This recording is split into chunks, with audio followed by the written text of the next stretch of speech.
ఎన్నో దశాబ్దాలుగా నిరుపయోగంగా ఉండి శిథిలావస్థకు చేరుకున్న బాలాపూర్ శ్రీ సంతాన వేణుగోపాల స్వామి వారి ఆలయంలో ఉన్న కోనేరుని పునరుద్ధరించి సుందరీకరణ చేశారు. ఆలయ కమిటీ చైర్మన్ కొలన కృష్ణారెడ్డి మరియు కమిటీ సభ్యులు, గ్రామ ప్రజలు, ప్రజాప్రతినిధులు అందరూ సమిష్టిగా కృషి చేసి ఈ కోనేరుని అభివృద్ధి చేసి వినియోగంలోకి తీసుకొచ్చారు. కోనేటి జలాన్ని స్వామివారి సేవలకై వినియోగిస్తున్నారు. బాలాపూర్ శ్రీ సంతాన వేణుగోపాల స్వామివారికి ప్రతి సంవత్సరం మాఘ శుద్ధ పౌర్ణమి నాడు బ్రహ్మోత్సవాలు నిర్వహిస్తారు. బ్రహ్మోత్సవాల్లో భాగంగా అత్యంత వైభవంగా రుక్మిణీ సత్యభామ సమేత శ్రీ సంతాన వేణుగోపాల స్వామివారి తిరుకళ్యాణ మహోత్సవాన్ని నిర్వహిస్తారు. ఆలయ చరిత్రలోనే మొదటిసారిగా స్వామివారి కళ్యాణానంతరం మహాకుంభాభిషేకాన్ని నిర్వహించారు. 108 కలశాలతో కోనేటి జలాన్ని సేకరించి ఆ జలంతో స్వామివారికి మహాకుంభాభిషేకాన్ని నిర్వహించారు. ఈ మహత్తర కార్యక్రమానికి విశేషంగా ఎంతోమంది భక్తులు ఆనంద పారవస్యంతో జలాన్ని సేకరించి స్వామికి సమర్పించారు. ఇక నుండి ప్రతి సంవత్సరం స్వామివారికి జరిగే బ్రహ్మోత్సవాల్లో భాగంగా మాఘశుద్ధ పౌర్ణమి నాడు కళ్యాణం అనంతరం ఈ మహాకుంభాభిషేకాన్ని ప్రతి సంవత్సరం నిర్వహిస్తామని ఆలయ కమిటీ సభ్యులు తెలిపారు.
सर्वैश्च पूर्वान् सत्कृतायास्तु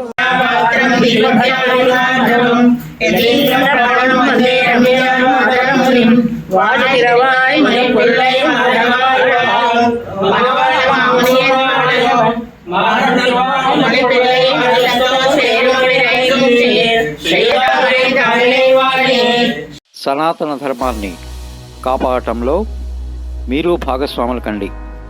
ఈ ఛానల్ని సబ్స్క్రైబ్ చేయండి.